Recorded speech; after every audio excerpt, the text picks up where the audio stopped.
Ratnawati Sutejo, saya pendiri dari Precious One. 16 tahun yang lalu di mana saya memulai organisasi ini, dimulai dari ketika saya dulu sibuk bekerja dan Tuhan izinkan saya sakit, saya tidak bisa melakukan apapun. Titik balik hidup saya ini yang membuat saya menyadari bahwa ketika saya memiliki anggota tubuh lengkap, tapi saya tidak bisa melakukan apapun, saya merasa hidup saya tidak berguna. Lalu saya timbul sebuah pemikiran, bagaimana dengan teman-teman disabilitas yang sesungguhnya? Mereka memiliki telinga, mereka memiliki tangan, mereka memiliki kaki, tapi tidak bisa dipakai. Saya merasakan bagaimana ya perasaan mereka, dan disitulah yang membuat saya bernasar dengan Tuhan, saya ingin berteman dengan mereka. Singkat cerita, ketika waktu itu saya sembuh, dan saya mulai melakukan apa yang saya nasarkan. Saya belajar dengan bahasa isyarat, dan kemudian saya mulai bertemu dengan seorang tunarungu. Dan waktu saya bertemu dengan mereka, saya berkomunikasi dengan mereka, saya melihat, saya mendengar bagaimana mereka bercerita bahwa hidup saya susah. Saya kepingin bekerja, saya ingin mendapatkan uang, tapi saya tidak pernah diberi kesempatan untuk bekerja. Saya melamar pekerjaan di berbagai tempat, tapi tidak ada satupun yang mau menerima saya karena saya nggak bisa mendengar. Di situ hati saya sedih, saya berkata kepada Tuhan bahwa apa yang saya bisa lakukan buat mereka. Ternyata saya nggak bisa cuma jadi teman, tapi saya harus berusaha untuk menjawab sebuah kebutuhan, kesulitan dari hidup mereka. Dan akhirnya itulah awal mula Precious One berdiri dari satu orang. Dan sampai hari ini kami sudah membantu banyak teman-teman disabilitas untuk bisa bekerja. Perjalanan dari tahun ke tahun, membuat karya bersama teman disabilitas, membuat saya mempunyai sebuah pemikiran dan pemandangan yang berbeda. Bagaimana ketika saya dengan teman-teman berusaha memperkenalkan apa yang sudah dibuat oleh teman-teman di Precious One. Ketika saya bertemu dengan seorang pengusaha, mereka bisa berkata kepada saya, Ratna, sorry, saya ini bisnis, saya bukan sosial. Jadi produk kamu nggak bisa masuk di tempat saya karena toh yang membuat adalah orang cacat. Dan waktu saya diperhadapkan dengan kondisi seperti itu, jujur saya menangis. Karena apa? Karena saya merasa betapa tidak adilnya masyarakat menganggap bahwa karya dari teman disabilitas itu tidak baik. Dan kejadian itu, pertama waktu mengalami kejadian itu tentunya saya sedih sekali.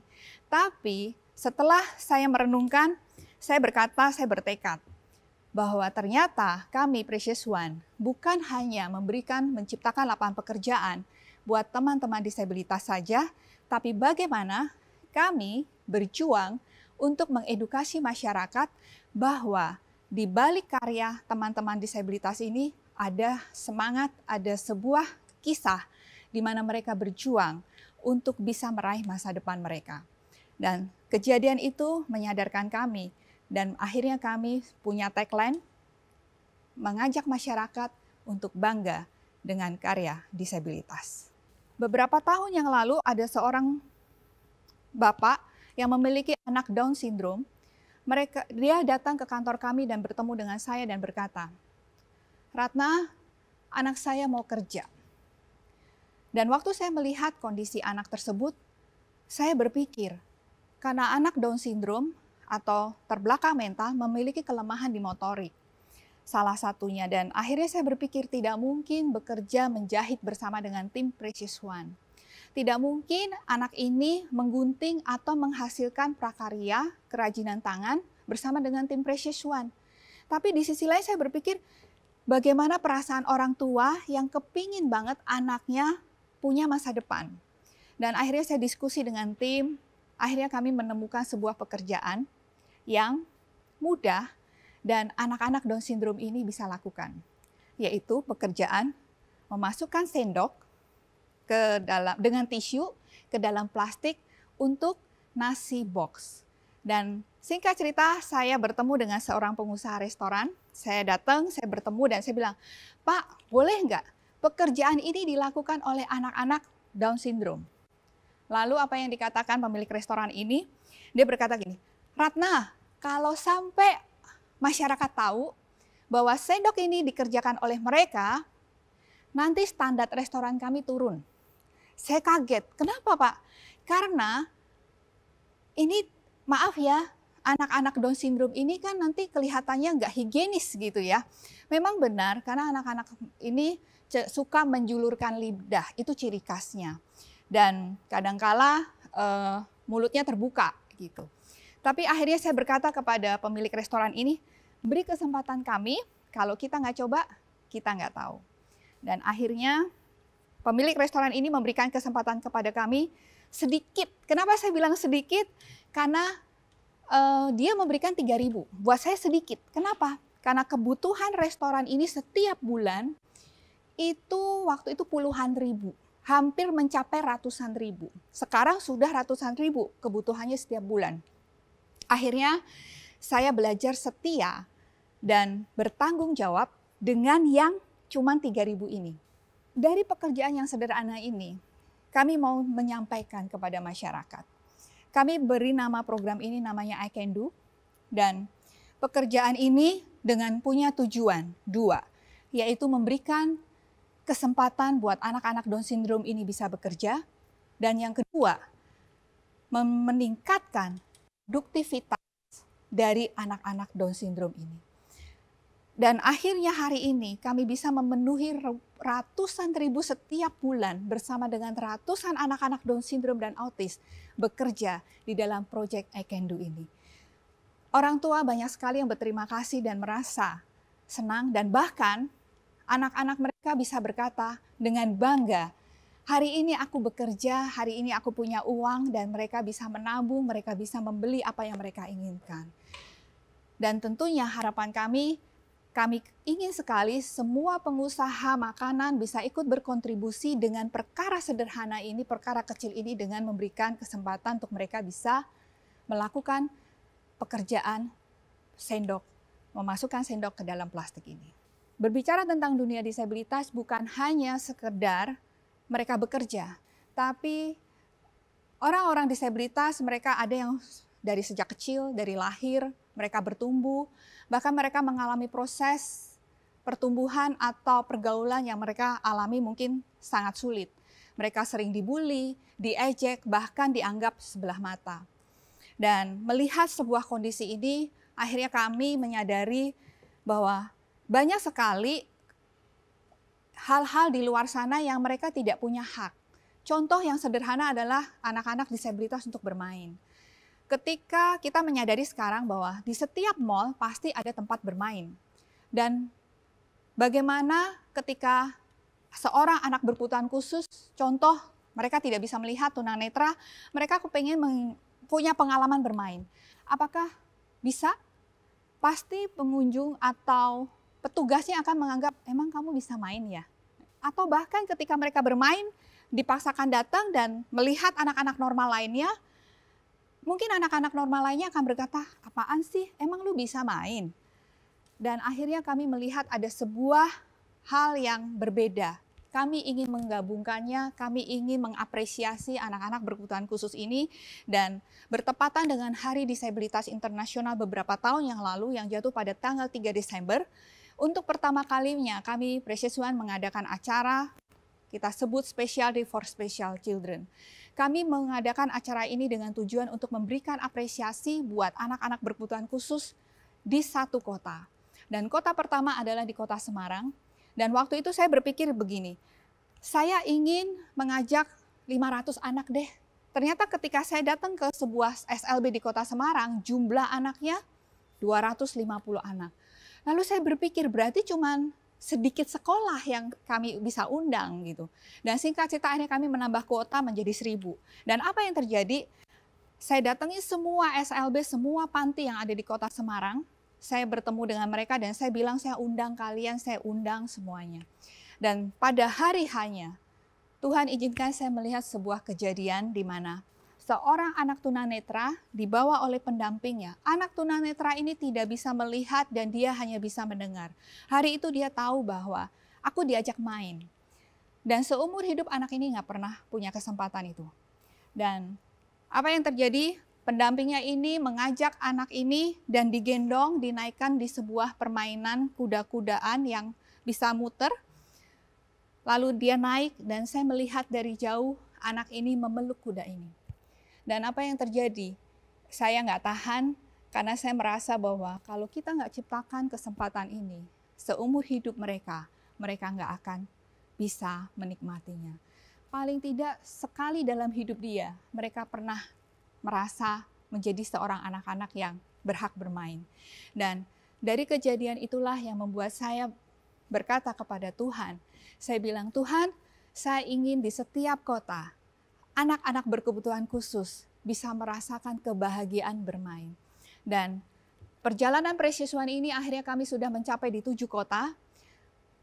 Terakhir kami di 10 Maret 2020. Di Sidoarjo ada 1.345 anak yang kami undang dan mereka bermain.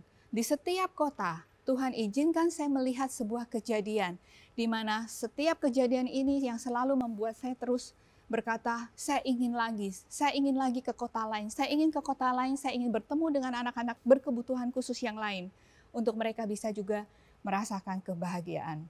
Program Special Day for Special Children adalah mengundang mereka untuk bermain.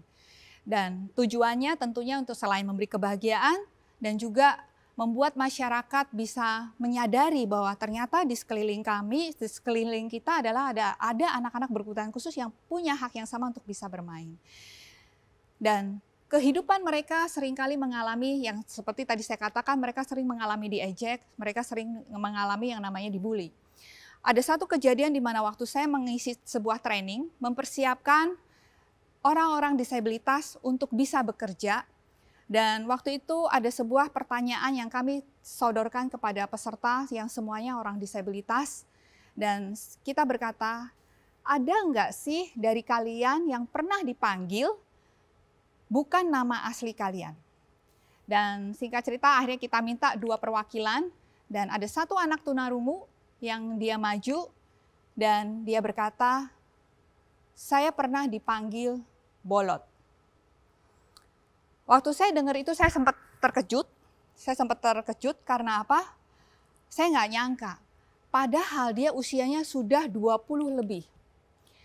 Tapi dia bisa ingat kejadian itu, bagaimana membekas di dalam hati dan pikiran dia.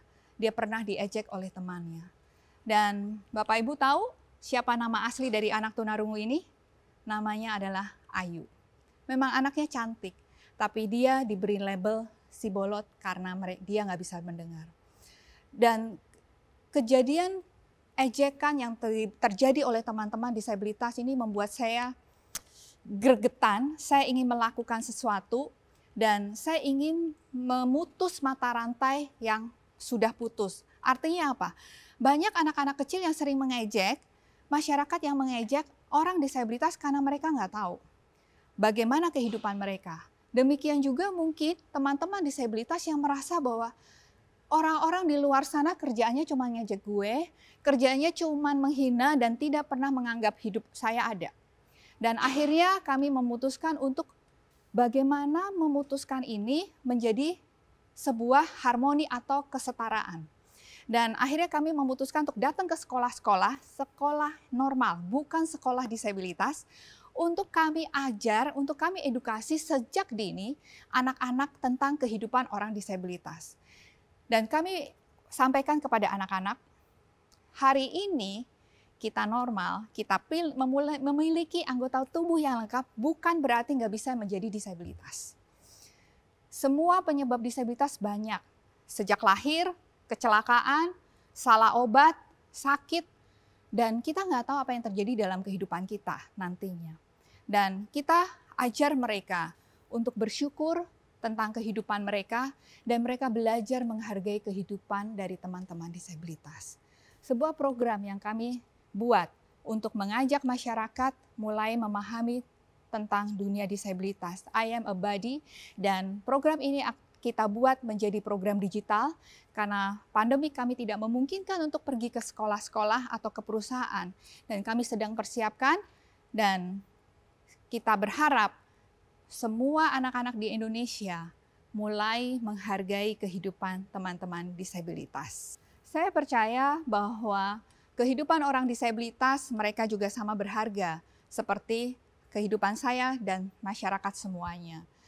Saya berharap masyarakat bisa ikut mendukung teman-teman disabilitas dan melihat kehidupan mereka bukan sebelah mata atau berbelas kasihan, tapi saya berharap semua masyarakat bisa memberi kesempatan mereka untuk bisa mendukung mereka terus bekerja. Precious One mengajak semua masyarakat untuk bisa mendukung teman-teman disabilitas dengan ikut bangga dengan karya mereka. Beberapa perusahaan yang sudah ikut mendukung dan bangga dengan karya mereka seperti Iwan Tirta, mereka sudah berkontribusi dengan memberi kesempatan kami untuk menyelesaikan sebuah proyek-proyek yang diberikan dengan brand Iwan Tirta. Dan beberapa perusahaan lainnya juga sudah ikut mendukung karya teman-teman disabilitas. Dan juga semua pengusaha catering, saya mengajak para pengusaha catering untuk bisa ikut berkontribusi dengan memberi kesempatan anak-anak Down syndrome dan autis bekerja dengan memakai sendok yang di-packing oleh mereka. Saya Ratnawati Sutejo mengajak semua masyarakat Indonesia untuk bangga dengan karya teman-teman disabilitas.